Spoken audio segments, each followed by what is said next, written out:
જય સ્વામિનારાયણ।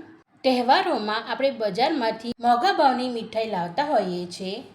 એ જ મીઠાઈ આપણે ઘરે બનાવીશું તો ઓછા ખર્ચમાં બજાર જેવી મીઠાઈ આપણે ઘરે બનાવી શકીએ છીએ। આ મીઠાઈ આપણે ત્રિરંગી બનાવીશું કારણ કે ટૂંક જ સમયમાં 15મી ઓગસ્ટ પણ આવી રહી છે।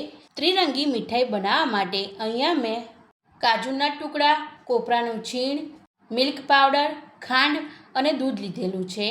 આ ત્રિરંગી મીઠાઈ આપણે ગેસનો ઉપયોગ કર્યા વગર બનાવવાના છે। આ મીઠાઈ બનાવવામાં એટલી સરળ છે કે 10 જ મિનિટમાં બની જાય છે। ત્રિરંગી મીઠાઈ બનાવવા માટે કાજુના ટુકડાને આપણે ક્રશ કરવાના છે। તેના માટે મિક્સરને પલ્સ મોડ પર ચાલુ બંધ કરતા જઈ ક્રશ કરી લેવાના છે।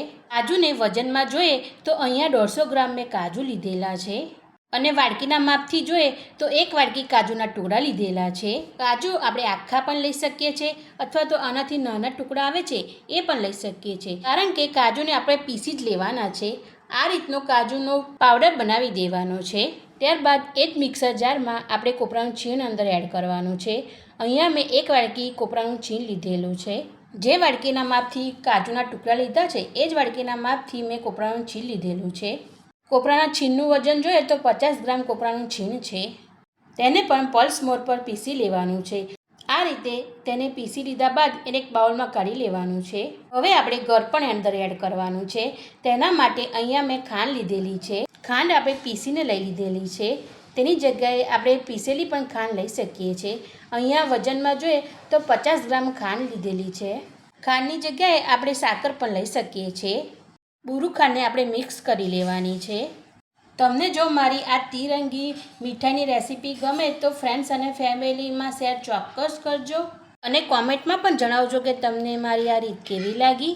હવે અંદર આપણે મિલ્ક પાવડર અંદર એડ કરવાનો છે। મિલ્ક પાવડરની જગ્યાએ આપણે માવાનો પણ ઉપયોગ કરી શકીએ છીએ। જે વાડકીના માપથી મેં અહીંયા કાજુના ટુકડા લીધા હતા એ જ વાડકીના માપથી અડધી વાડકી મિલ્ક પાવડર લીધેલો છે।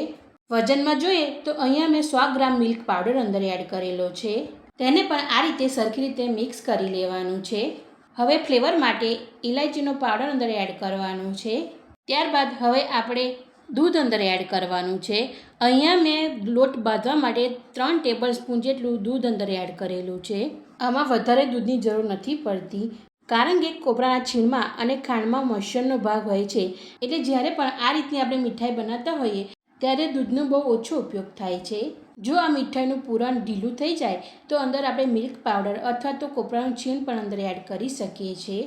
આ રીતે મીઠાઈનો ડો તૈયાર કરી લેવાનો છે।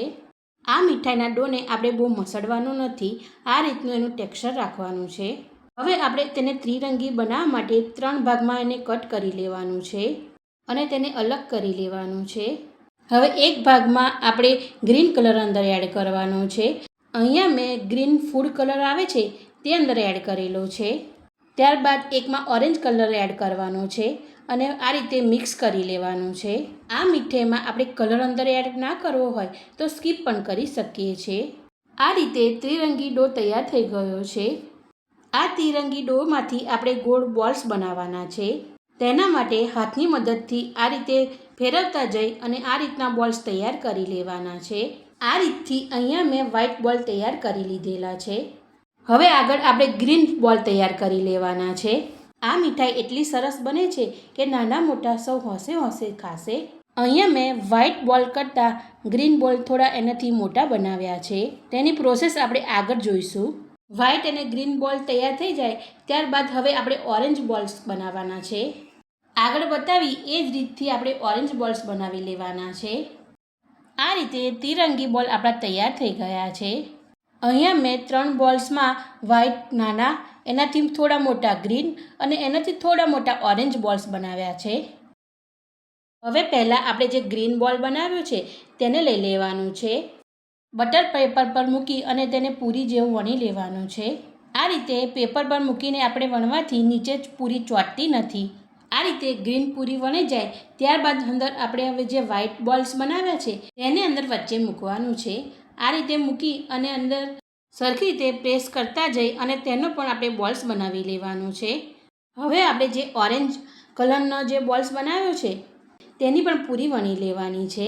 થિકનેસમાં જોઈએ તો મીડિયમ થિકનેસ રાખવાની છે। હવે ઓરેન્જ પૂરીની અંદર આપણે જે ગ્રીન બોલ્સ બનાવ્યો છે તેને પણ આપણે મૂકી દેવાનું છે અને તેને પણ આ રીતે એકદમ ધીરે રહીને પ્રેસ કરતા જઈ અને તેનો પણ બોલ્સ બનાવી લેવાનો છે. આ રીતે આપણા મીઠાઈના બધા જ બોલ્સ તૈયાર થઈ ગયા છે. આગળની પ્રોસેસમાં ફ્રીઝમાં 2 કલાક માટે સેટ થવા માટે મૂકી દેવાનું છે અથવા તો આપણે તેને પંખામાં પણ રાખી શકીએ છીએ અને આની ઉપર આપણે ચાંદીનું જે વરખ આવે છે તેને પણ ચોંટાડી શકીએ છીએ.